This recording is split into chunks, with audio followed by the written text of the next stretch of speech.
ಉಮೇಶ್ ಅವರೇ, ಈ ಯೂಟ್ಯೂಬ್ ಯುಗ ಬಂದ ಮೇಲೆ ಜನಗಳಿಗೆ ಮಾಹಿತಿ ಸುಲಭವಾಗಿಯೂ ಸಿಗುತ್ತೆ, ಜೊತೆಗೆ ತಪ್ಪು ಮಾಹಿತಿಗಳು ಬಹಳ ಬೇಗ ಸಿಗುತ್ತೆ. ನಿಜ ಸರ್. ನಾನು ಎಷ್ಟೋ ವಿಡಿಯೋಗಳನ್ನ ನೋಡ್ತೀನಿ, ಅಲ್ಲಿ 7 ಹೆಡೆ ಸರ್ಪ ನೋಡಿ ಅಂತ ಹೇಳಿ ಅದರದ್ದೊಂದು ಫೋಟೋ ಬೇರೆ ಹಾಕಿರ್ತಾರೆ, ಫೋಟೋಶಾಪಲ್ಲಿ ಮಾಡಿರೋದು. ನಮಗೆ ಸ್ವಾರಸ್ಯಕರವಾದ ಕಥೆನ ಹೇಳ್ತೀನಿ ಅದ್ರ ಬಗ್ಗೆ. ಈ 7 ಹೆಡೆ ಸರ್ಪ ಅಂತಾರಲ್ಲ, 7 ಹೆಡೆ ಸರ್ಪ ಇದೆಯಾ ಸರ್? 7 ಎಡೆ ಸರ್ಪ ಇಲ್ಲ, ಆದರೆ ಎರಡು ಎಡೆ ಇದೆ, 3 ಸಾಧಾರಣವಾಗಿ 2 ತಲೆ ಇರ್ತಕ್ಕಂತಿದೆ. ಈಗ ನಮ್ಮ ಮನುಷ್ಯರಲ್ಲಿ ಇದ್ದಂಗೆ 2 ತಲೆ 3 ತಲೆ 2 ತಲೆ ಸಯಾಮಿ ಅವಳಿಗಳ ತರ ಇರ್ತಾವಲ್ಲ, ಹಾಗೇನೆ ಈ 2 ತಲೆ ಮಕ್ಕಳು ಇರ್ತವೆ, ಆದರೆ ಬದುಕೋದಿಲ್ಲ. ನಾನು ಫಸ್ಟ್ ಇಯರ್ MBBS ಅಲ್ಲಿ ಇದ್ದಾಗ, ಸೆಕೆಂಡ್ ಇಯರ್ MBBS ಮಂಡಿಗೆ ಬಂದಾಗ ನಾವೊಂದು ಮಗು ಅಲ್ಲಿ ಪಾಪ ಒಂದು ಬಡ ಹೆಂಗಸಿಗೆ ಜನ ಆಯ್ತು, ಒಂದು ತಲೆಗೆ ಇನ್ನೊಂದು ತಲೆ ಅಡಪ್ ಆಗಿತ್ತು. ಸೊ ಅದನ್ನ ಇಟ್ಸ್ ಡೆವಲಪ್ಮೆಂಟಲ್ ಅನಾಮಲೀಸ್ ಅಂತೀವಿ ನಾವೇನು ಅಂದರೆ ಅದಕ್ಕೆ ಇನ್ನೂ ಹೆಚ್ಚಾಗಿ ನಾನು ಡಾಕ್ಟ್ರಾಗಿ ಮಾತಾಡಬೇಕಂದ್ರೆ ಅದೇ ಇದೊಂದು ಹಾದಿ ಹಿಡಿಯುತ್ತೆ. ಸೊ ಇದು ಡೆವಲಪ್ಮೆಂಟಲ್ ಅನಾಮಲಿ ಅಷ್ಟೇ. ಅದು ಸಾಧಾರಣವಾಗಿ ಇವಾಗ ನಾವು ಟ್ವಿನ್ಸ್ ಅಂತ ಹೇಳ್ತೀವಲ್ಲ, ಟ್ವಿನ್ಸ್ ಅಂದರೆ ಮೋನೋಜೈಗೋಟಿಕ್ ಅಥವಾ ಡೈಜೈಗೋಟಿಕ್ ಅಂತೀವಿ. ಮೋನೋಜೈಗೋಟಿಕ್ ಅಂದರೆ ಒಂದೇ ಒಂದು ಭ್ರೂಣ 2 ಆಗೋದು, ಐಡೆಂಟಿಕಲ್ ಟ್ವಿನ್ಸ್, ಇಬ್ಬರು ಒಂದೇ ಥರ ಕಾಣುತ್ತೆ. ಮೋನೋಜೈಗೋಟಿಕ್ ಅಂದರೆ 2 ಮೊಟ್ಟೆಗೆ 2 ಸ್ಪರ್ಮ್ ಇದಾಗುವಂಥದ್ದು, ಅದು ಬೇರೆ ಟ್ವಿನ್ಸ್ ಆಗ್ತಾರೆ. ಈ ಹಾವುಗಳಲ್ಲೂ ಅದೇ ರೀತಿ ಆ ಡೆವಲಪ್ಮೆಂಟಲ್ಲಿ ಇದಾಗುವಾಗ ಏನಾಗುತ್ತೆ ಅಂದರೆ ಅದು ಬೇರ್ಪಡೋದಿಲ್ಲ. ಅದಾಗಿ ಕೆಲವೊಂದಕ್ಕೆ ಏನಾಗುತ್ತದೆ, ಬಾಲ 2 ಇರ್ತೈತೆ, ಇಲ್ಲ ಅಂದರೆ ತಲೆ 2 ಬರುತ್ತೆ. ಸೊ ಅದರಿಂದ ಇದಲ್ಲ. ನೀವು ಒಂದು 20 ವರ್ಷದಿಂದ ನಾನು MBBS ಮಾಡುವಾಗ ಮಂಡ್ಯದ ಕಡೆ ಹೋಗುವಾಗ ಬೆಂಗಳೂರಿಂದ ಹಿಡಿದು ಮಂಡ್ಯದವರೆಗೂ ಅಭಿರಾಮಿ ಅಂತ ಬರ್ದಿರೋರು ಯಾರೋ ಅದು ಯಾರು ಬರ್ದಿದ್ರು ಗೊತ್ತಿಲ್ಲ.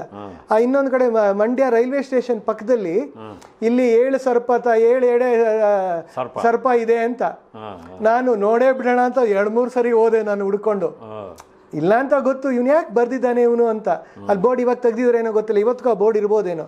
ಈ ಜಾಗದಲ್ಲಿ ಮಂಡ್ಯ ರೈಲ್ವೆ ಸ್ಟೇಷನ್ ಪಕ್ಕದಲ್ಲಿ ಸ್ವಲ್ಪ ಇಲ್ಲಿ 7 ಎಡೆ ಸರ್ಪ ಬರುತ್ತೆ, ಕಾಣಿಸ್ಕೊಳ್ಳುತ್ತೆ ಅಂತ. ಸುಳ್ಳು ಸರ್, ಆ ಥರ ಏನೂ ಇಲ್ಲ. 2 ಇಟ್ಸ್ ಅನಾಮಲಿ ಅಷ್ಟೇನೆ. ಕೆಲವು ಝೂಗಳಲ್ಲಿ ಅದನ್ನ ಪ್ರದರ್ಶನೆ ಮಾಡ್ತಾರೆ, ದುಡ್ಡು ತಗೊಳ್ತಾರೆ ಅಷ್ಟೇ, ಜಸ್ಟ್ ಅಟ್ರಾಕ್ಷನ್ ಅಷ್ಟೇ. 2 ತಲೆ ಹಾವು 2 ತಲೆ ಹಾವು ಅಂದ್ರೆ ಸಾಧಾರಣವಾಗಿ ಗಾದೆಗಳಲ್ಲಿ ಮನುಷ್ಯರಿಗೆ ನಾವು ಉಪಯೋಗಿಸ್ಕೊಳ್ತೀವಿ. ಅದು ಬಿಟ್ರೆ ಇನ್ನ ಹಾವುಗಳಿಗೆ 2 ತಲೆ 2 ನಾಲ್ಗೆ ಅದೆಲ್ಲ ನಾವು ಮನುಷ್ಯರಿಗೆ ಅನುಗುಣವಾಗುತ್ತೆ. ಆ ಪ್ರಾಣಿಗಳಿಗೆ ಅದ್ರದ್ದು ಅವಶ್ಯಕತೆ ಪ್ರಕೃತಿ ನಿಯಮ ಅವಳಿಗೆ ಅಷ್ಟೇನೆ. ನಾನು ಕಳೆದ ಸಂಚಿಕೆಯಲ್ಲಿ ನಿಮ್ಮ ಹತ್ರ ಹಸುರು ಹಾವಿನ ಬಗ್ಗೆ ಹೇಳಿದ್ನಲ್ಲ, ನಮ್ಮ ಮಲೆನಾಡಲ್ಲಿ ಇನ್ನೊಂದು ಹಾವಿದೆ, ಅದಕ್ಕೆ ಹಾರುಂಬೆ ಹಾವು ಅಂತ ಕರಿತೀವಿ ನಾವು. ಅದು ಈ ಮರದ ಕೊಂಬೆಗಳಿರುತ್ತಲ್ಲ, ಆ ರೀತಿ ತೊಗಟೆ ಕಲರ್ನಲ್ಲಿ ಕಂದು ಬಣ್ಣದ ಕಲರು, ಆಮೇಲೆ ಅದು ಭಾಳ ಸ್ಟ್ರೈಟಾಗಿ ನಿಂತಿರುತ್ತೆ. ಅಂದರೆ ಆಧಾರ ಇಲ್ಲದೇನೆ ಬಾಲ ಎಲ್ಲೋ ಇರುತ್ತೆ, ತಲೆ ಹೀಗೆ ನಿಂತಿರುತ್ತೆ, ಗೊತ್ತೇ ಆಗಲ್ಲ ನಿಮ್ಗೆ ಅದು ಹಾವು ಅಂತ. ಅಂಥ ಹಾವು ಇರೋ ಮರದ ಕೆಳಗಡೆ ಓಡಾಡಬಾರ್ದು ಅಂತ ನಮ್ಮ ಹಿರಿಯರು ಹೇಳ್ತಾ ಇದ್ರು. ಯಾಕೆಂದರೆ ಅದಕ್ಕೆ ಹಾರುಂಬೆ ಹಾವು ಅಂತ ಹೆಸರು. ಅದು ಏನಾದರೂ ನಮ್ಮ ಮೇಲೆ ಅಟ್ಯಾಕ್ ಮಾಡಿದ್ರೆ ಡೈರೆಕ್ಟಾಗಿ ನಮ್ಮ ನೆತ್ತಿ ಮೇಲೆ ಅಟ್ಯಾಕ್ ಮಾಡುತ್ತೆ, ರಕ್ತ ಕುಡಿದು ಬಿಡುತ್ತೆ. ಪಾಪ ಅದು ವಿಷ ಇಲ್ದಿರೋ ಹಾವದು. ನೀವು ಹೇಳ್ತಾ ಇರೋದು ಹೇಳಿದೆ ಅಂದರೆ it is common bronze back tree snake ಅಂತ.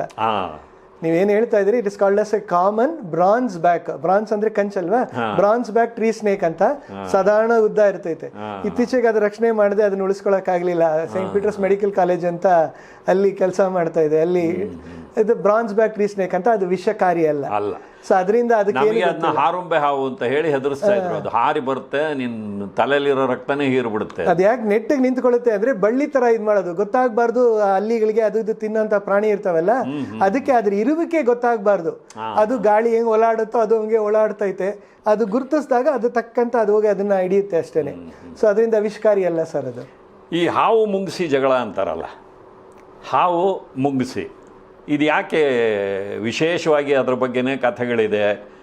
ಅದೇನು ಒಂದನ್ನು ಕಂಡ್ರೆ ಒಂದು ದ್ವೇಷನ, ಅಥವಾ ನೇಚರಲ್ಲಿ ಇರುವಂಥ ಒಂದು ಸಾಮಾನ್ಯವಾಗಿ ಈಗ ನಾಯಿ ಬೆಕ್ಕುಗಳು ಜಗಳ ಆಡ್ತವೆ, ಬೆಕ್ಕು ಇಲಿ ಹಿಡಿಯುತ್ತೆ, ಹಾಗೆ ಏನಾದರೂ ನ್ಯಾಚುರಲ್ ಜಗಳನ? ಅದು ನ್ಯಾಚುರಲ್ ಇದೆ ಸರ್, ಹ್ಯಾಬಿಟೇಷನ್ ಅಷ್ಟೇ, ಪ್ರೇ ಅಂತ ಹೇಳ್ತೀವಿ ಅದು.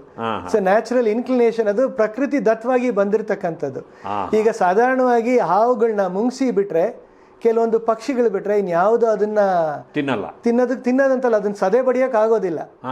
ಇವಾಗ ನಾವು ನಮ್ಮ ಭಾರತದಲ್ಲಿ ಇನ್ನೊಂದು ಕ್ರೆಸ್ಟೆಡ್ ಸ್ನೇಕ್ ಈಗಲ್ ಅಂತ ಹೇಳ್ತೀವಿ. ನಮ್ಮ ಬಂಡೀಪುರ ಅಥವಾ ನಾಗರಹೊಳೆಗೆಲ್ಲ ಹೋದ್ರೆ ಅಲ್ಲಿ ಸ್ನೇಕ್ ಈಗಲ್ ಅಂತ, ಕ್ರೆಸ್ಟೆಡ್ ಅಂದ್ರೆ ಒಂದು ಕೊಕ್ತರ ಕಿರೀಟದ ಪ್ರಾಯ ತರ, ಕ್ರೌನ್ ತರ ನಾವು ಹೇಳ್ತೀವಿ. ಕ್ರೆಸ್ಟೆಡ್ ಸ್ನೇಕ್ ಆಕ್ ಅಂತ ಹೇಳ್ತೀವಿ, ಅದು ಸ್ನೇಕ್ ಈಗಲ್ ಅಂತ. ಅದು ತಿನ್ನದೇ ಹಾವುಗಳನ್ನ, ಅದು ಹಾವುಗಳನ್ನ ತಿಂತವೆ. ಇನ್ನೊಂದು ನಾವು ತಗೊಂಡ್ರೆ ಅಮೆರಿಕದ ಕಡೆ ತಗೊಂಡ್ರೆ ಬಾಲ್ಡ್ ಈಗಲ್ ಅಂತ ಇದೆ, ಅದು ನೀರಲ್ಲೇ ಬಂದು ಅದಂಗೆ ಎತ್ಕೊಂಡು ಹೋಗುತ್ತೆ. ಈಗ ನಮ್ಮಲ್ಲಿ ತಗೊಂಡ್ರೆ ಕೊಕ್ಕರೆಗಳು ಅದು ಇದೆಲ್ಲ ತಿಂತವೆ. ಸಾಧಾರಣ ಮೊನ್ನೆ ಮೀನುಗಳು ತಿಂತವೆ ಹಾವುಗಳನ್ನ. ನಾನೊಂದು ಕೊಳಕಮಂಡ್ಲನ ಒಂದು ಸಾಧಾರಣ ಒಂದೂವರೆ ಅಡಿ ಕೊಳಕಮಂಡ್ಲನ ರಕ್ಷಣೆ ಮಾಡಿದೆ ಬೇಗೂರಲ್ಲಿ ಇದ್ದಾಗ.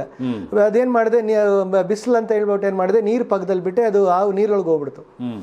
ಸ್ವಲ್ಪ ಒಂದು 5 ನಿಮಿಷ ಆದ್ಮೇಲೆ ಸಡನ್ ಆಗಿ ಒಂದು ಸೌಂಡ್ ಬಂತು, ಯಾವ್ದೋ ದೊಡ್ಡ ಮೀನು ನುಂಗೋ ರೀತಿಯಲ್ಲಿ. ಅವಾಗ ಅನ್ಕೊಂಡು ಯಾವ್ದೋ ಮೀನ್ ತಿಂದಿರ್ಬೇಕು ಅಂತ. ಸೊ ಮೀನುಗಳು ತಿಂತವೆ, ಕೊಕ್ಕರೆಗಳು ತಿಂತವೆ, ಕೆಲವು ಹನಿ ಬ್ಯಾಡ್ರ್ ಅಂತೀವಿ. ಇದು ಹನಿ ಬ್ಯಾಡ್ರ್ ಅಂದ್ರೆ ನಮ್ಮ ಇಂಡಿಯಾಲೂ ಇದೆ. ಇದು ಬರೇ ಈ ಜೇನು ಹುಳಗಳನ್ನ ಅದು ಇದು ಮಾಡಿ ತಿನ್ನೋಂಥದ್ದು, ಕರಡಿ ಜಾತಿಗೆ ಸೇರಿರ್ತೈತೆ ಒಂದು ಹನಿ ಬ್ಯಾಡ್ಜರ್ ಅಂತ. ಅದು ಸಾಧಾರಣವಾಗಿ ಹಾವುಗಳನ್ನ ತಿಂತವೆ. ಮುಂಗ್ಸಿ ಏನಾಯ್ತು ಅಂದ್ರೆ ಜಗಳ ಆಡ್ಬೇಕು ಅಂತಲ್ಲ, ಅದಕ್ಕೆ ಹೊಟ್ಟೆ ಹಸುವಾದಾಗ ತಿನ್ಬೇಕು ಅಂದಾಗ ತಿಂತವೆ. ಇನ್ನೊಂದು ಮುಂಗ್ಸಿಗಳು ಕೆಲವು ಸರಿ ನಾವು ಇದು ಮುಂಗ್ಸಿ ಅಂದ್ರೆ ಇದು ಅಫ್ಕೋರ್ಸ್ ಮುಂಗ್ಸಿನೇ ಜಗಳ ಆಡಿ ಇದು ಮಾಡ್ತಕ್ಕಂಥದ್ದು. ಈಗ ನಮ್ಮ ಇದು ಆಫ್ರಿಕಾ ತಗೊಂಡ್ರೆ ಅಲ್ಲಿ ಸೆಕ್ರೆಟರಿ ಬರ್ಡ್ ಅಂತ ಇದೆ. ಇನ್ನೊಂದು ಸೌತ್ ಅಮೆರಿಕಾ ಅಲ್ಲಿ ರೋಡ್ ರನ್ನರ್ಸ್ ಅಂತ ಇದೆ ಪಕ್ಷಿಗಳು. ಆ ಪಕ್ಷಿ ರೋಡ್ ರನ್ನರ್ ಅಂತ. ಆ ಪಕ್ಷಿಗಳು ಅಲ್ಲಿ ರಾಟಲ್ ಸ್ನೇಕ್ ಮರಿಗಳನ್ನ ತಿಂತವೆ. ರೋಡ್ ರನ್ನರ್ ಅಂತ ರೆಕ್ಕೆ ಇದು ಮಾಡ್ಕೊಂಡು ಅದು ಟೈಮ್ ಟಕ್ ಅಂತ ತಲೆನ ಹೊಡೆದು ತಲೆ ಸಾಯಿಸ್ತೈತೆ. ಇನ್ನೊಂದು ಸೆಕ್ರೆಟರಿ ಬರ್ಡ್ ಅಂತ, ಅದು ಕಾಲುಗಳು ದೊಡ್ಡದಾಗಿರ್ತವೆ. ಅದೇನಾಗುತ್ತೆ ಅಂದ್ರೆ ತುಳಿತೈತೆ ಅದನ್ನ. ಯಾವುದೇ ವಿಷಕಾರಿ ಆಗ್ಲಿ ಯಾವುದೇ ಹಾವುಗಳಾಗ್ಲಿ ಅದನ್ನ ಸಾಯಿಸಿ ತಿಂತವೆ. ಮುಂಗ್ಸಿ ಒಂದೇ ಅಂತಲ್ಲ, ಸುಮಾರು ಹಾವುಗಳಿಗೆ ಶತ್ರುಗಳು ಮನುಷ್ಯ ಅನ್ನೋದು ಪ್ರಮುಖವಾಗಿ ಮನುಷ್ಯನೇ. ಅದ್ಬಿಟ್ಟೆ ಪ್ರಾಣಿಗಳು ಪ್ರಕೃತಿ ದತ್ತವಾಗಿ ಇದೇ ಹೊರತು ನಿರ್ದಿಷ್ಟವಾಗಿ ನೇಚರ್ ಅಷ್ಟೇನೆ. ಅದು ಇಟ್ಸ್ ನಾಟ್ ಇದು. ಹಾವನ್ನ ಯಾವುದೇ ಒಂದು ಪಕ್ಷಿ ಪ್ರಾಣಿ ತಿಂದಿರುತ್ತಲ್ಲ, ಆ ಪ್ರಾಣಿ ಅಥವಾ ಪಕ್ಷಿ ಮಾಂಸನ ಮನುಷ್ಯರು ತಿಂದ್ರೆ ಅದೇನು ತೊಂದರೆ ಇಲ್ವಾ? ಏನು ತೊಂದರೆ ಇಲ್ಲ ಸರ್. ಅದು ತಿಂದಾಗ ಅದೆಲ್ಲ ಜೀರ್ಣ ಆಗೋಗುತ್ತಲ್ಲ. ಹಾವಿನ ಕೆಲವು ಏನಾಗುತ್ತೆ ಅಂದ್ರೆ ಕೆಲವು ಅದೇ ನುಂಗಿದಾಗ ಅವುಗಳಲ್ಲೂ ಜೀರ್ಣ ಶಕ್ತಿ ಚೆನ್ನಾಗಿರ್ತವೆ. ಈಗ ನೀವು ಆ ಪ್ರಶ್ನೆಗೆ ಉತ್ತರ ಕೊಡಬೇಕು ಅಂದ್ರೆ ನಾನು ಇವಾಗ ಹೆಬ್ಬಾವುಗಳು ಕೇಳಿದಿರ, ದೊಡ್ಡ ದೊಡ್ಡ ಪ್ರಾಣಿ ಜಿಂಕೆಗಳನ್ನೇ ನುಂಗ್ಬಿಡುತ್ತವೆ, ಚರ್ಮ ಸಮೇತ ಮೂಳೆ ಸಮೇತ ನುಂಗ್ಬಿಡುತ್ತವೆ. ಅದು ತಿಂದಾಗ ಏನಾಗುತ್ತೆ ಅಂದ್ರೆ ಎಲ್ಲ ಜೀರ್ಣ ಆಗುತ್ತೆ. ದೊಡ್ಡ ತಿಂದಾಗ ಅದು ಮರ ಸುತ್ತಕೊಳ್ಳುತ್ತೆ, ಮೂಳೆ ಹೊಡಿಯುತ್ತೆ, ಅದೆಲ್ಲ ಸುಳ್ಳು, ಅದು ಮೂಢನಂಬಿಕೆ, ಅವೆಲ್ಲ ಇಲ್ಲ. ಇನ್ನೊಂದು ಪ್ರಶ್ನೆ ಕೇಳಕ್ ಮುಂಚೆ ನಾನೇ ಹೇಳ್ಬಿಡ್ತೀನಿ. ಈ ಹೆಬ್ಬಾವು ತಿಂದಾಗ ಏನಾಗುತ್ತೆ ಅಂದ್ರೆ ಅದೆಲ್ಲೋ ಒಂದು ಪೊದೆಯಲ್ಲಿ ಹೋಗಿ ಸೇರ್ಕೊಂಡ್ಬಿಡುತ್ತೆ.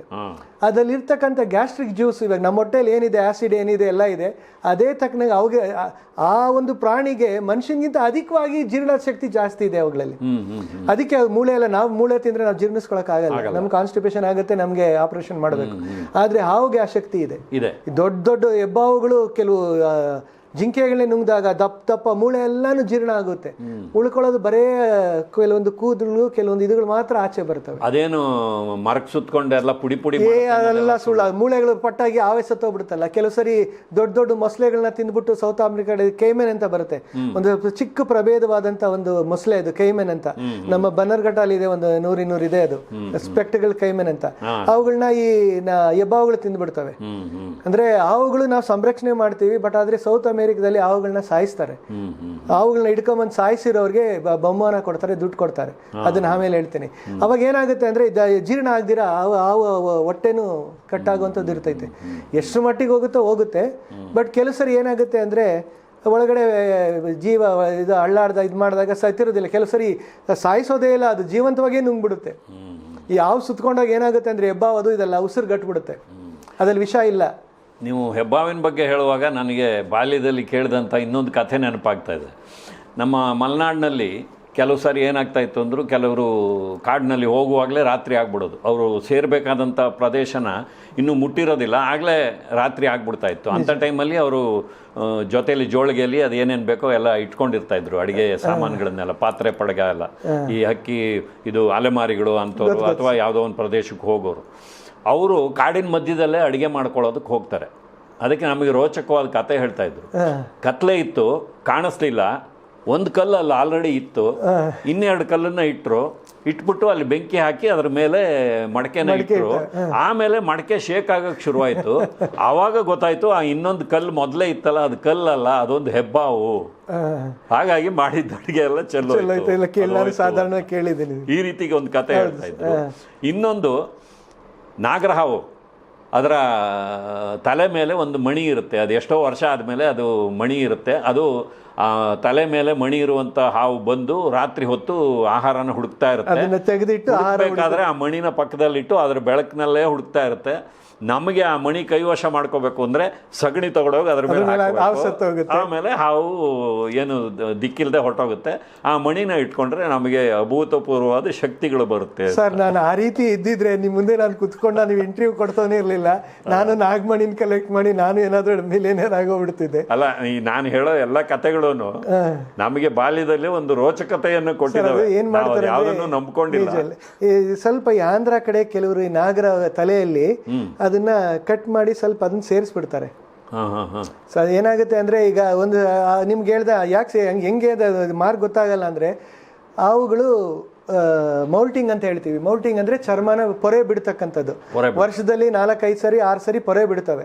ಸೊ ಅವ್ರೇನ್ ಮಾಡ್ತಾರೆ, ಹಾವುದು ಇದನ್ನ ತಲೆ ಸ್ವಲ್ಪ ಮೇಲ್ ಭಾಗ ಕಟ್ ಮಾಡಿ ಒಂದು ಯಾವ್ದನ್ನ ಮಟನ್ ಪೀಸ್ ಅಥವಾ ಯಾವ್ದನ್ನ ಒಂದು ಚಿಕನ್ ಪೀಸ್, ಯಾವ್ದನ್ನ ಕೋಳಿ ಮಾಂಸ ಅಥವಾ ಚಿಕ್ಕದಾಕೊಂಡು ಅದನ್ನ ಡ್ರೈ ಮಾಡ್ಬಿಡ್ತಾರೆ. ಅದನ್ನ ಡ್ರೈ ಮಾಡಿ ಇದು ಒಣಗಿಸ್ಬಿಟ್ಟು ಬಿಸಿಲಲ್ಲಿ ಚೆನ್ನಾಗಿ ಪಾಲಿಶ್ ಮಾಡ್ಬಿಡ್ತಾರೆ. ಅದು ಒಳ್ಳೆ ಡೈಮಂಡ್ ತರ ಕಾಣಿಸ್ತೈತೆ. ಅದು ಕಲ್ ತರ, ಡಿಫ್ರೆಂಟ್ ಕಲ್ ತರ. ಅದನ್ನೇನ್ ಮಾಡ್ತಾರೆ, ಹಾವು ಇದರಲ್ಲಿ ಸೇರಿಸ್ಬಿಡ್ತಾರೆ. ಅದು ನೆಕ್ಸ್ಟ್ ಟೈಮ್ ಪೊರೆ ಬಿಡುವಾಗ ಏನಾಗುತ್ತೆ ಅಂದ್ರೆ ಮಾರ್ಕ್ ಹಂಗೆ ಇರುತ್ತೆ. ಇನ್ನೊಂದ್ಸರಿ ಪೊರೆ ಬಿಡುವಾಗ ಮಾರ್ಕ್ ಹೋಗ್ಬಿಡ್ತೈತೆ. ಸೊ ಏನಾಗುತ್ತೆ, ಆ ಮಾರ್ಕ್ ಕಾಣಿಸಕ್ಕಿಲ್ಲ. ಇವ್ರೇನ್ ಮಾಡ್ತಾರೆ, ನಾಗಮಣಿ ಐತೆ, ಅದೈತೆ, ಇಷ್ಟು ಕೋಟಿ ಕೊಡ್ತೀನಿ, 10 ಕೋಟಿ ಕೊಡ್ತೀನಿ. ಇನ್ನೊಂದು ನನ್ನ ಎಷ್ಟೋ ಜನ ನನ್ನ ಹತ್ರ ಬಂದಿದ್ರು 1 ಕೋಟಿ ಕೊಡ್ತೀನಿ ಅಂತ. ಯಾರೋ 2 ಕೋಟಿ ಆಫರ್ ಮಾಡಿದ್ರು ನನಗೆ. ಅದು ಯಾವ ಹಾವು ಅಂತ ಹೇಳ್ತೀನಿ ನಿಮಗೆ. ನಾಗಮಣಿ ಅದನ್ನ ಹೆಂಗೋ ತೆಗಿತಾನೆ ಮಾಡ್ತಾನೆ, ಹಿಂಗೆ ತೆಗ್ದು ಅದನ್ನ ಆಚೆ ಬರಂಗೆ ತೆಗೆದು ಇದು ಮಾಡ್ತಾನೆ. ಅದೆಲ್ಲ ಅದಕ್ಕೆ ಪ್ರಾಣಿಗಳಿಗೆ ತೊಂದರೆ ಕೊಡ್ತಕ್ಕಂಥದ್ದು, ಸುಳ್ಳು ಅದನ್ನ ಮಾಡೋದು. ಇನ್ನೊಂದು ಈ ನಿಧಿ ಸಿಗುತ್ತೆ ಅಂತ ನಮ್ಮಲ್ಲಿ, ಇದು ರೆಡ್ ಸ್ಯಾಂಡ್ ಬೋವಾ ಅಂತ ನಾವ್ ಹೇಳ್ತೀವಿ. ಅರ್ತ್ ಬೋವಾ ಅಥವಾ ಜಾನ್ಸ್ ಅರ್ತ್ ಬೋವಾ ಅಂತ. ಇತ್ತಲಿ ಹಾವು ಅಂತ. ಇತ್ತಲಿ ಹಾವು ಅಂದ್ರೆ ಕಾಮನ್ ಆಗಿ ಅದು ಮರಳಲ್ಲಿ ಇರ್ತಕ್ಕಂಥದ್ದು. ರಸಲ್ಸ್ ಸ್ಯಾಂಡ್ ಬೋವಾ ಅಂತ ಹೇಳ್ತೀವಿ, ಅದನ್ನ ಇತ್ತಲಿ ಹಾವು ಅಂತ. ಇನ್ನೊಂದು ಜಾನ್ಸ್ ಅರ್ತ್ ಬೋವಾ ಅಂತ ಇದೆ. ಫುಲ್ ಬ್ರೌನ್ ಕಲರು, ತಲೆ ಈ ಕಡೆನೂ ಮೊಂಡು, ಬಾಲನೂ ಮೊಂಡು.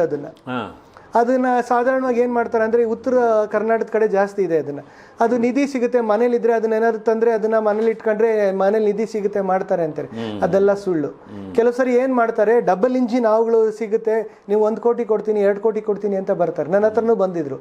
ಅದನ್ನ ಏನ್ ಮಾಡ್ತಾರೆ ಅಂದ್ರೆ, ಪಾಪ ಅದ್ರ 2 ಬಾಲನ್ ತುದಿ ಕಡೆ ಕಟ್ ಮಾಡ್ಬಿಟ್ಟು ಅದನ್ನ ಹೊಲ್ದು ಬಿಡ್ತಾರೆ. ಅದು ಈ ಕಡೆನೂ ಹೋಗುತ್ತೆ, ಈ ಕಡೆನೂ ಹೋಗುತ್ತೆ ಹಾವುದು. ಸೊ ಅದು ಡಬಲ್ ಇಂಜಿನ್ ಹಾವು. ಅದನ್ನ ಮನೇಲಿ ಇಟ್ಕೊಂಡ್ರೆ ನಮ್ಗೆ ನಿಧಿ ಸಿಗುತ್ತೆ ಅಂತ. ನನ್ಗೆ ಯಾರೋ ಬಂದಿದ್ರು, 2 ಕೋಟಿ ಕೊಡ್ತೀನಿ, ನನ್ಗೆ ಹಾವು ತಂದು ಕೊಡ್ತೀಯ ಅಂತ. ಬೇರೆಯವರು ನನ್ನ ಎಷ್ಟೋ ಜನ ಬೇರೆದಕ್ಕೂ ಅಪ್ರೋಚ್ ಮಾಡಿದ್ರು, ವಿಷ ಕೊಡಿ ಎತ್ಕೊಡಿ ಅಂತ. ನಾನಂದೆ, ನಾನು ಸ್ನೇಕ್ನ ಕನ್ಸರ್ವೇಷನ್ ಮಾಡ್ತಕ್ಕಂಥ, ಸಂರಕ್ಷಣೆ ಮಾಡ್ತಕ್ಕಂಥನು, ವಿಷ ಕಲೆಕ್ಟ್ ಮಾಡಿ ಅಥವಾ ಇದನ್ನ ಮಾಡ್ತಕ್ಕಂಥದ್ದು ನನ್ನ ಪ್ರವೃತ್ತಿ ಅಲ್ಲ. ಮೇಲಾಗಿ ನಾನು ಒಬ್ಬ ವೈದ್ಯನೇ ಆಗಿ ನನ್ನ ಒಂದು ಸಂರಕ್ಷಣೆ ಪ್ಯಾಷನ್ ಅಂತ. ಸೊ ಅದು ನಾವು ಇದು ಮಾಡ್ತಾರೆ, ಡಬಲ್ ಇಂಜಿನ್ ಅಂತ. ಅದನ್ನು ಜನಗಳಿಗೆ ಮೋಸ ಮಾಡ್ತಾರೆ. 2 ಹೊಲ್ದ್ಬಿಟ್ಟು ಅದು ಮನೇಲಿ ಇಟ್ಕೊಂಡ್ರೆ ನಿಧಿ ಸಿಗುತ್ತೆ, ಅದು ಸಿಗುತ್ತೆ ಅಂತ. ಅದು ಸುಳ್ಳೇನೆ. ಈ ಸಾಮಾನ್ಯವಾಗಿ ನಿಧಿ ಗಿಧಿ ಇರೋ ಜಾಗದಲ್ಲಿ ಹಾವುಗಳು ಇರುತ್ತಲ್ಲ, ಅಂದ್ರೆ ನಿಧಿ ಕಾಪಾಡೋದಕ್ಕೋಸ್ಕರ ಹಾವು ಇರುತ್ತೆ ಅನ್ನೋದು ಒಂದು ಮೂಢನಂಬಿಕೆ. ಈಗ ಮೂಢನಂಬಿಕೆ ಇದೆ ಸರ್. ತ್ರಿವೇಂದ್ರಮಲ್ಲಿ ನಮ್ಮ ತಿರುವನಂತರ ಪದ್ಮನಾಭ ಸ್ವಾಮಿ ದೇವಸ್ಥಾನದಲ್ಲಿ ಒಂದು ಕಾಳಿಂಗ್ ಸರ್ಪ ಕಾಯ್ತಾ ಇದೆ ಅಂತ ಹೇಳ್ತಾರೆ. ಪಾಪ ಕಾಳಿಂಗ್ ಸರ್ಪ ಅದೇನೋ ಕಾಯ್ತೈತೆ ನಿಜ. ಅದು ಊಟ ಬೇಡವಾ? ಊಟ ಎಲ್ಲಿಂದ ಸಿಗುತ್ತೆ ಅದಕ್ಕೆ? ಇಲಿಗಳು ಸಿಗ್ತವೆ. ಅದೆಲ್ಲ ಸಾಧಾರಣವಾಗಿ ಅಲ್ಲಿ ಎಲ್ಲೋ ನಿಧಿ ಜಾಗದಲ್ಲಿ ಯಾವುದೋ ಕಾಲದಲ್ಲಿ ಭೂಕಂಪ ಬಂದು ಏನೋ ಮುಚ್ಚೋಗಿರುತ್ತೆ. ಸಾಧಾರಣವಾಗಿ ಇಲಿಗಳು ಬಿಲಾ ತೋಡ್ತವೆ. ಇಲಿಗಳು ಬಿಲಾ ತೋಡ್ತವೆ ಈ ಕಡೆ ಆ ಕಡೆ. ಸೊ ಈ ಇಲಿಗಳನ್ನ ಅಟ್ಟಿಸ್ಕೊಂಡು ಈ ಹಾವುಗಳು ಹೋಗ್ತವೆ. ಸೊ ಮಳೆಗಾಲನೋ ಚಳಿಗಾಲನೋ ಬೆಚ್ಚಗಿರುವಾಗ ಏನಾಗುತ್ತೆ, ಅದು ಅಲ್ಲೇ ಸೇರ್ಕೊಂಡ್ಬಿಡ್ತವೆ. ಆಕಸ್ಮಿಕವಾಗಿ ಇವ್ರು ಯಾರೋ ತೋಡುವಾಗ ಅದು ಸಿಕ್ತು ಅಂದ್ರೆ ಹಾವು ನಿಧಿ ಇದೆ, ಅದಿದೆ ಅಂತ. ಅದ್ ಬಿಟ್ರೆ ಯಾವ ರೀತಿಯಾದಂಥ ಒಂದು ಡಾಕ್ಯುಮೆಂಟೆಡ್ ಎವಿಡೆನ್ಸ್ ಯಾವುದೂ ಇಲ್ಲ. ನಾನು ಆವಾಗಲೇ ಒಂದು ಪ್ರಶ್ನೆ ಕೇಳಿದೆ ನಿಮಗೆ ಈ ನಾಗಮಣಿ ಬಗ್ಗೆ. ಅಂದರೆ ಅದು ಹಾವು 100 ವರ್ಷ ಬದುಕಿದ ಮೇಲೆ ಅದಕ್ಕೆ ಒಂದು ಮಣಿ ಬರುತ್ತೆ ಅಂತ. ಹಾವಿನ ಆಯಸ್ಸು ಎಷ್ಟು ಸರ್? ಸಾಧಾರಣವಾಗಿ ನಾಗರಾವು 8 ವರ್ಷದಿಂದ 12 ವರ್ಷ ಅಷ್ಟೇನೆ. ಹಾವಿನ ದ್ವೇಷ 12 ವರ್ಷ ಅನ್ನೋದೇ ಸುಳ್ಳು. ಅಷ್ಟೇ ಸುಳ್ಳು. ಆಯುಷ್ಯರದೇ ಅಷ್ಟು. ಅದಕ್ಕೆ ಸಾಧಾರಣವಾಗಿ ವೈಲ್ಡ್ ಅಂತ ಹೇಳ್ತೀವಲ್ಲ, ಆಚೆಗಡೆ ಕಾಣಿಸ್ತಕ್ಕಂಥದ್ರಲ್ಲಿ ಮನುಷ್ಯ ಸಾಯಿಸ್ತಾನೋ, ಪ್ರಾಣಿ ಸಾಯಿಸ್ತದೋ, ಅಥವಾ ಆಕ್ಸಿಡೆಂಟ್ ಆಗುತ್ತೋ, ಏನಾಗುತ್ತೋ ಅಂತ. ಎಷ್ಟು ವರ್ಷ ಅಂತ. ಈಗ ಇತ್ತೀಚೆಗೆ ನಾನು ನೈಸ್ ರೋಡಲ್ಲಿ ಹೋಗುವಾಗ ಒಂದು ಪ್ರಬುದ್ಧವಾದಂಥ ನಾಗರಾವು ನಾನು ಜನ ಎಲ್ಲ ಸಾಧಾರಣ ನಿಂತಿರುವಾಗ ಅದ್ರ ಬಗ್ಗೆ ಒಂದು ಕವನನೂ ಬರೆದಿದ್ದೆ. ಹೋಗುವಾಗ ಜನ ನಿಂತಿರುವಾಗ ಪಾಪ ನನಗೆ ಹಾವಲ್ಲೇ ಮೋರಿಯಲ್ಲಿ ಬಿದ್ದಿತ್ತು, ಪಾಪ ಯಾರೋ ಎಳೆದು ಬಿಟ್ಟಿದ್ರು. ಸುಮಾರು ಪ್ರಬುದ್ಧವಾದ ಅಂತ ಹಾವು. ನನಗೆ ಬೇಜಾರಾಯ್ತು ನನಗೆ, ಯಾಕಂದ್ರೆ ಅಷ್ಟು ದೊಡ್ಡ ಹಾವು ಸಿಗೋದೇ ಕಷ್ಟ. 6 ಅಡಿ ಇದೆ ಇದು, ನನ್ನ ತೋಳಷ್ಟು ದೊಡ್ಡದು. ತಲೆಗೆ ಏಟು ಬಿದ್ದು ಪಾಪ ಇನ್ನೇನು ಪ್ರಾಣ ಹೋಗೋ ಹೊತ್ತು ನಾನು ನೀರು ಹಾಕ್ಬಿಟ್ಟು ಪಕ್ಕದಲ್ಲಿ ಬಿಟ್ಟೆ. ಈಗ ಹಂಗಾದಾಗ ಅದ್ರ ಆಯುಸ್ ಎಲ್ಲಿಂದ ಬಂತು? 100 ವರ್ಷ ಎಲ್ಲಿ ಬದುಕುತ್ತೆ? ಸೊ ಆಕ್ಸಿಡೆಂಟ್ ಆಗ್ಬೋದು, ಸಾಯಿಸ್ಬೋದು, ಮಾಡ್ಬೋದು. ಸಾಧಾರಣ ಪ್ರಕೃತಿಯಲ್ಲಿ ಕಾಣ್ತಕ್ಕಂಥ ಹಾವುಗಳು 8 ವರ್ಷದಿಂದ 10 ವರ್ಷ ಅಷ್ಟೇನೆ. ಅದ್ರ ಜೊತೆಗೆ ಮುಂಗ್ಸಿಗಳು ಅದು ಇದು ತಿಂತವೆ, ಮಾಡ್ತವೆ. 100 ವರ್ಷ ಇರತಕ್ಕಂಥದ್ದು ಸುಳ್ಳು. ಹಾವುಗಳ ವಂಶವೃದ್ಧಿ ಹೇಗಾಗುತ್ತೆ? ಅವುಗಳು ಮಿಥುನ ಕ್ರಿಯೆ ನಡೆಸ್ತವೆ. ಎಣೆ ಆಡೋದಂತ ನೀವು ಸಾಧಾರಣವಾಗಿ ನೀವು ಆಚೆಗಡೆ ನೋಡ್ತಕ್ಕಂಥ 2 ಕೇರೆ ಹಾವುಗಳದು ಗಂಡು ಹೆಣ್ಣು ಅಲ್ಲ, ಅದು 2 ಗಂಡೇನೆ. ಎಲ್ಲೋ ಒಂದ್ ಕಡೆ ಹೆಣ್ಣು ಇರ್ತೈತೆ. ಸೊ ಈ ಹೆಣ್ಣಿಗೋಸ್ಕರ 2 ಕೇರೆ ಹಾವುಗಳು ಅಲ್ಲಿ ಜಗಳ ಆಡೋದು 2 ಗಂಡೇನೆ. ಮೊನ್ನೆ ಅದು ನ್ಯೂಸಲ್ಲಿ ನೋಡಿದಾಗ ನ್ಯೂಸಲ್ಲಿ ಅದೇ ಹೇಳಿದ್ರು, ಗಂಡು ಹೆಣ್ಣು ಮಿಥುನ ಕ್ರಿಯೆ ನಡೆಸ್ತೈತೆ ಅಂತ. ಆದ್ರೆ ಅದು ಸುಳ್ಳು ಅಂತಲ್ಲ, ನಾನು ಅದು ಪಾಪ ಅವ್ರಿಗೆ ಮಾಹಿತಿ ಇಲ್ಲ. ಅದು 2 ಗಂಡು, ಆ ಹೆಣ್ಣಿಗೋಸ್ಕರ 2 ಜಗಳ ಆಡ್ತವೆ. ಇನ್ನೊಂದೇನಂದ್ರೆ ಟೆರಿಟೋರಿಯಲ್. ಇವಾಗ ನಮ್ಮ ಮನೆ, ನಮ್ಮ ಒಂದು ಕಾಂಪೌಂಡ್, ಅವುಗಳಿಗೆ ಆದಂತ ಒಂದು ಟೆರಿಟರಿ ಇರ್ತೈತೆ.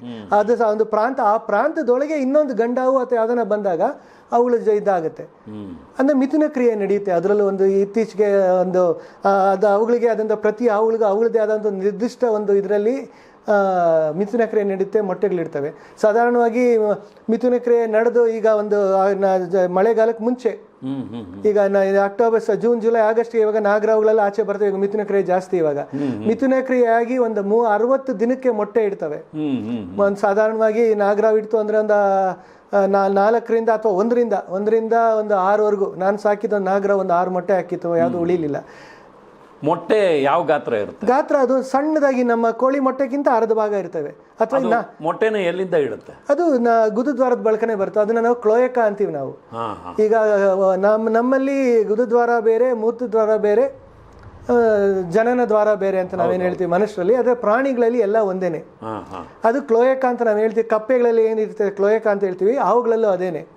ಅವುಗಳಲ್ಲೂ ಕೆಲವು ಭಾಗದಲ್ಲಿ ಬಾಲ, ಅದು ಎಲ್ಲಿ ಇದಕ್ಕೆ ನಾವು ಬಾಲ ತಗೊಂಡಾಗ ಆ ಬಾಲ ಎಲ್ಲಿಂದ ಶುರು ಆಗುತ್ತೋ ಅಲ್ಲಿ ಗುರುದ್ವಾರ ಇರುತ್ತೆ ಅಲ್ಲಿ. ಹೆಣ್ಣು ಗಂಡ ಅವುಗಳಿಗೆ ಎಮಿಪೆನಿಸ್ ಅಂತ ನಾವು ಹೇಳ್ತೀವಿ.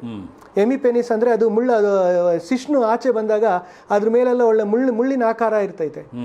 ಅಂದ್ರೆ ಅದು ಹೆಣ್ಣು ಹಾವು ಜೊತೆಯಲ್ಲಿ ಸೇರಿದಾಗ ಅದು ಮಿಥುನ ಕ್ರಿಯೆಗೆ ಅನುಗುಣವಾಗಿ ಅದು ಇದಾಗ್ಲಿ ಅಂತ. ಸೊ ಅದೇನಾಗುತ್ತೆ, ಎಮಿಪೆನಿಸ್ ಅಂತ ಯಾವ್ದಾದ್ರು ಒಂದು ಎರಡು ಇರ್ತೈತೆ ಶಿಶ್ನು. ಅವುಗಳಿಗೆ 2 ಗಂಡ ಅವುಗಳಿಗೆ 2 ಶಿಶ್ನು ಇರ್ತವೆ, ಎಮಿಪೆನಿಸ್ ಅಂತ. ಸೊ ನಾವು ಅದನ್ನ ಹಿಂದೆಯಿಂದ ತೀಡಿದಾಗ ಅದು ಆಚೆ ಬರುತ್ತೆ ಗಂಡ. ನಾವು ಅದೇ ರೀತಿ ನಾವು ಹೆಣ್ಣಾವು ಅಥವಾ ಗಂಡಾವು ಅಂತ ನಾವು ಕೆಲವು ಅದನ್ನ ಮುಖ ಲಕ್ಷಣದಿಂದ ಅಥವಾ ಅದನ್ನ ಕಲರೇಷನ್ ಇಂದ ಅಥವಾ ಬಣ್ಣಗಳ ಒಂದು ಇದರಿಂದ ಅನುಗುಣವಾಗಿ ಅಥವಾ ಅದರ ಸ್ಕೇಲ್ಸ್ ಅಂತ ಹೇಳ್ತೀವಿ, ಬೆಲ್ಲಿ ಸ್ಕೇಲ್ಸ್ ಅಂತ ಹೇಳ್ತೀವಿ, ಅಥವಾ ನಾವು ಹೆಡ್ ಸ್ಕೇಲ್ಸ್ ಅಂತ ಹೇಳ್ತೀವಿ. ಒಂದೊಂದು ಹಾವಿಗೆ ಒಂದೊಂದು ರೀತಿಯಾದಂಥ ಒಂದು ಉರುಪೆಗಳಂತೇವೆ. ಏಣು ಉರುಪೆಗಳು ಅಂದ್ರೆ ಕೀಲ್ಡ್ ಅಂತ ಹೇಳ್ತೀವಿ ನಾವು. ಇನ್ನೊಂದು ಶೀಲ್ಡ್, ಹೆಡ್ ಶೀಲ್ಡ್ಸ್ ಅಂತೀವಿ. ಅಂದ್ರೆ ತಲೆ ಭಾಗದಲ್ಲಿ ಇರ್ತಕ್ಕಂಥ ಕೆಲವು ಉರುಪೆಗಳು ಅಂದ್ರೆ ಸ್ಕೇಲ್ಸ್. ಅದರ ಅನುಗುಣವಾಗಿ ನಾವು ವಿಷದಾವೋ ಇಲ್ವೋ ಅಂತ ನಾವು ಅನ್ಕೋತೀವಿ. ಸೊ ಹಾಗೆ ಈಗ ಬೆಲ್ಲಿ ಸ್ಕೇಲ್ಸ್ ಅಂತ ಎಲ್ಲ ಇರ್ತವೆ. ಸಾಧಾರಣವಾಗಿ ಗಂಡ ಅವುಗಳಿಗೆ ಎಮಿಪೆನಿಸ್ ಅಂತ.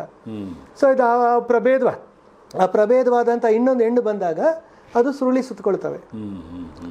ಇನ್ನೊಂದು ಕೆಲವು ಸರಿ ಏನಾಗುತ್ತೆ ಅಂದ್ರೆ ಹೆಣ್ಣು ಚಿಕ್ಕದಾಗಿತ್ತು ಅಂದ್ರೆ ಗಂಡು ಹಾಸ್ಕೊಂಡಿತ್ತು ಅಂದ್ರೆ ಮಿಥುನ ಕ್ರಿಯೆ ಆದ್ಮೇಲೆ ಅದನ್ನು ತಿನ್ಬಿಡ್ತೈತೆ. ಎಸ್ಪೆಷಲಿ ಕಾಳಿಂಗ್ ಸರ್ಪದಲ್ಲಿ ಅದು ಕಾಣಿಸ್ಕೊಳ್ಳುತ್ತೆ ಕೆಲವು ಸರಿ. ಇನ್ನೊಂದು ಏನಂದ್ರೆ, ಈಗ ನಾಗರಾವು ವಿಷಕಾರಿ ಆಗಿದ್ರು ಅಥವಾ ಕೇರೆ ಹಾವು ವಿಷ ಇಲ್ಲದೆ ಇದ್ರು, ಕೇರೆ ಹಾವು ಪ್ರಮಾಣದಲ್ಲಿ ದೊಡ್ಡದಾಗಿದ್ದು, ಗಾತ್ರದಲ್ಲಿ ದೊಡ್ಡದಾಗಿದ್ದು, ನಾಗರಾವು ಚಿಕ್ಕದಾಗಿತ್ತು ಅಂದ್ರೆ ಕೇರೆ ಹಾವು ಇದನ್ನು ತಿಂದ್ಬಿಡುತ್ತೆ. ಅಥವಾ ವಯಸ್ಸ ಉಲ್ಟಾ ಹಿಂಗೆ ಆ ರೀತಿ ಹೆಂಗ್ ಬೇಕಾದ್ರೂ ಆಗುತ್ತೆ. ಇನ್ನೊಂದು ಏನಂದ್ರೆ, ಹೆಚ್ಚಾಗಿ ನೀವು ಕೇಳ್ದಂಗೆ ಈಗಳು ಅವುಗಳ ಮಿಥುನ ಕ್ರಿಯೆ ಆದ್ಮೇಲೆ 60 ದಿನಕ್ಕೆ ಮೊಟ್ಟೆ ಹೊಡೆಯುತ್ತೆ.